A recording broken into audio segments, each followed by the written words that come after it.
There are some lonely jobs where the loneliness does not bite. They fly, they chirp, and they take leaps of joy. And one such job happens in the middle of the forest, at hours when most humans are not even awake. As the first rays of the sun hits the land, the bird watcher is the busiest. This is when Abidur Rahman hears the calls of the most elusive birds.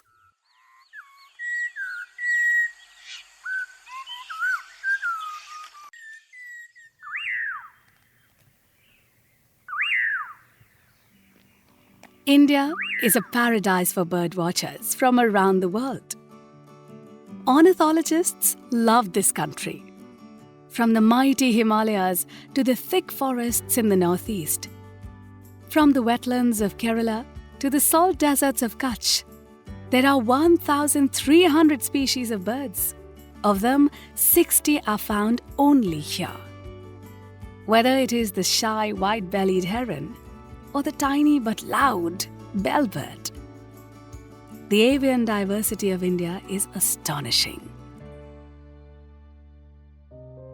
Welcome to Earshot English. This is your host Pallavi Bharati, and in this episode of India's Loneliest Jobs, let's learn about bird watchers. In today's episode, we will bring to you the story of a bird watcher from Assam. Abidur Rahman says that destiny chose bird watching for him.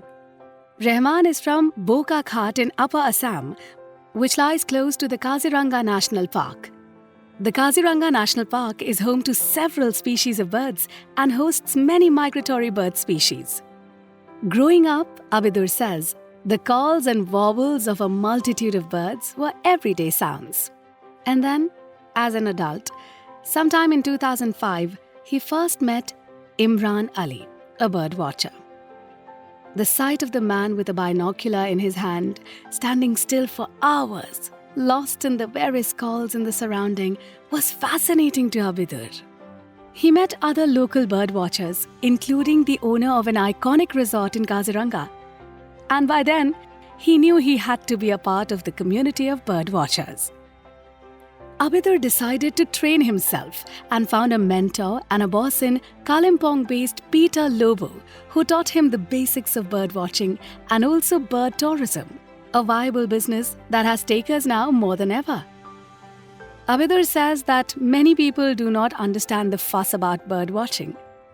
But to explain to them further, he has an example: the sighting of a myna in India.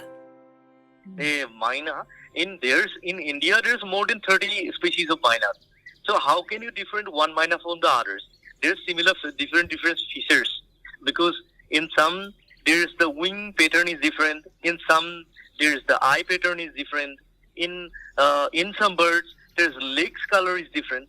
So in that way you have to make difference between the different species you see.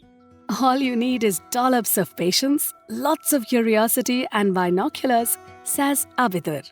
You need a good pair of binocular, and after that, if you want to see in detail, more details, then you need a scope, spotting scope.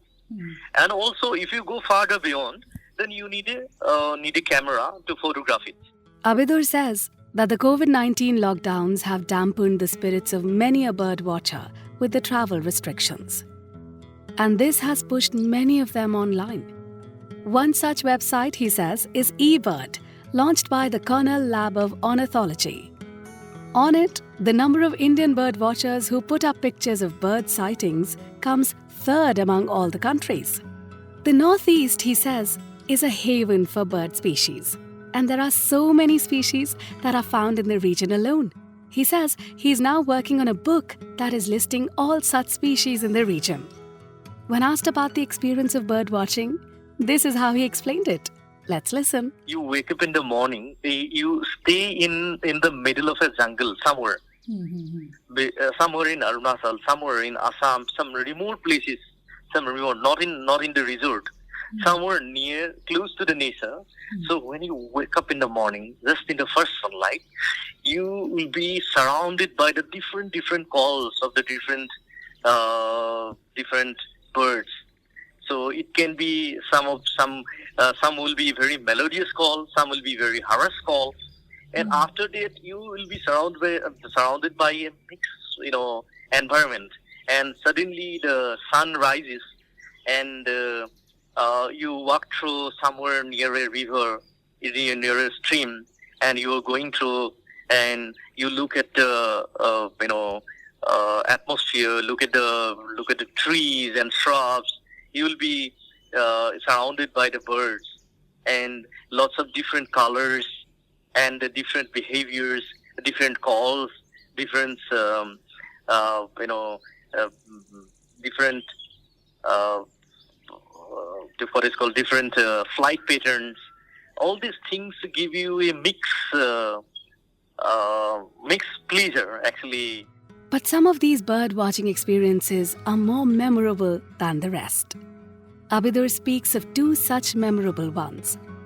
One where he sighted a critically endangered bird who has not been seen for 33 years. One of the bird is called the great white-bellied heron, which is one of the most critically endangered bird of the entire world, which is found in Northeast India and up to Myanmar.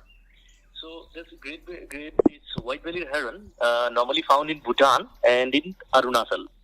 But I was recorded one in Manas National Park in 2018, and it was after a 33 years gap.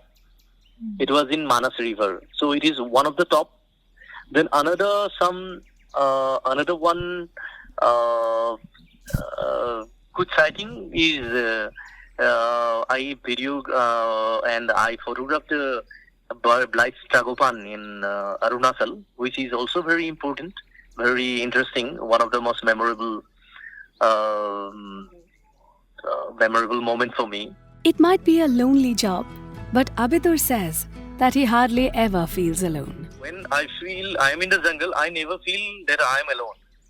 I am surrounded by anything, by the birds, by mammals, butterflies, and lots of other things. And so it's the happiest moment when I am in the jungle. So, with that happy ending, this is me, your host Pallavi Bharati, signing out of Earshot English with our reporter Amrita Madhukalia. Keep listening to Earshot and download the Earshot app.